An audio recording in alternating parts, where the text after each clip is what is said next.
Bonjour, bienvenue sur le monde du droit. Nous sommes en compagnie de Thomas Saint-Aubin pour parler du tribunal du futur. Thomas Saint-Aubin, bonjour. Bonjour. Vous coordonnez le défi sur le tribunal du futur dans le cadre du programme sur l'économie numérique du droit de l'association Open Law. Vos recherches ont mené à la dématérialisation des procédures de la justice, ainsi qu'à l'émergence de nouveaux acteurs de résolution en ligne de litiges. Quels en sont les résultats? Alors les objectifs étaient ambitieux puisque c'était d'associer les pouvoirs publics à la démarche Open Law, notamment le ministère de la Justice qui porte la loi Justice 21e siècle, qui est en fin de discussion au Parlement. C'était à la fois d'associer les pouvoirs publics à la démarche Open Law et en même temps de prolonger ce qu'on avait fait sur le dernier programme, Open Law Europa, qui avait vu l'émergence des communs numériques du droit. Les communs, c'était de voir un petit peu tout ce qu'on pouvait mutualiser tous ensemble pour mieux aborder cette transition numérique. Alors on avait des objectifs assez ambitieux. Le premier, c'était de recenser tout ce qui reste à faire, parce que depuis une dizaine d'années, il y a eu beaucoup de dématérialisation des procédures, il y a eu beaucoup de textes qui ont été pris.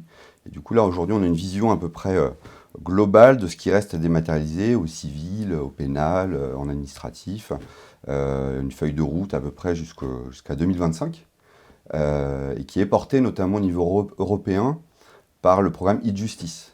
Donc on a regardé précisément ce qu'on pourrait porter tous ensemble, dans le cadre de la démarche Open Law, pour accélérer cette feuille de route, et si tout se passe bien, ne pas attendre 2025 pour permettre aux juristes de faire un maximum de démarches depuis leur cabinet, à distance.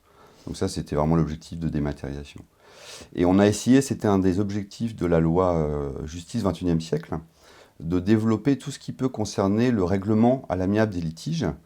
Et on a vu sur le programme, il y a déjà des entreprises qui étaient positionnées, qui se sont développées, et d'autres qui ont émergé. Je pense sur l'arbitrage en ligne, par exemple, la plateforme eJust ou Fast Arbitre, qui sont les deux petits nouveaux qui arrivent.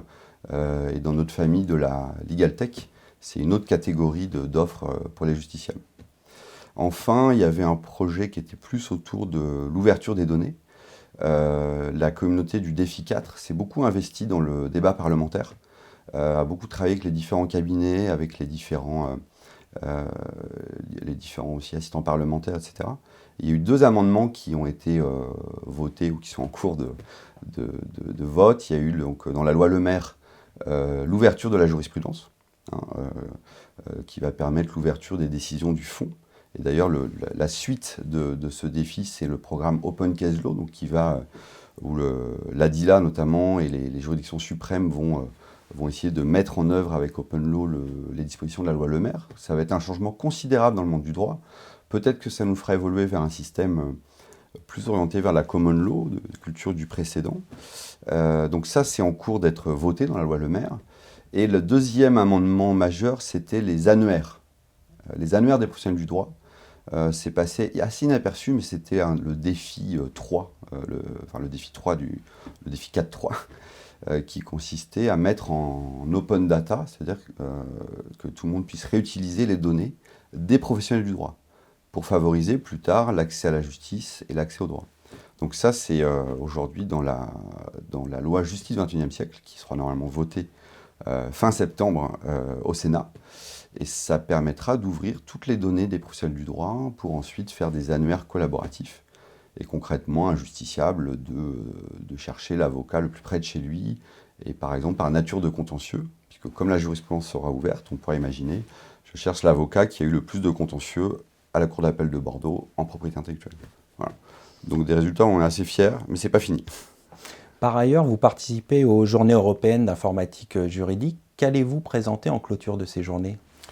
Alors, on va présenter donc sur les 4 défis, sur le défi 4.1, donc notre recensement des procédures à dématérialiser, et surtout un projet de laboratoire d'e-justice, puisqu'on voit que sur ces sujets de dématérialisation, les représentants des professions du droit, le ministère de la Justice, la Commission, le monde universitaire avec le GIP Recherche et Droit, qui a des appels à projets sur le sujet, tout le monde travaille un petit peu dans son coin.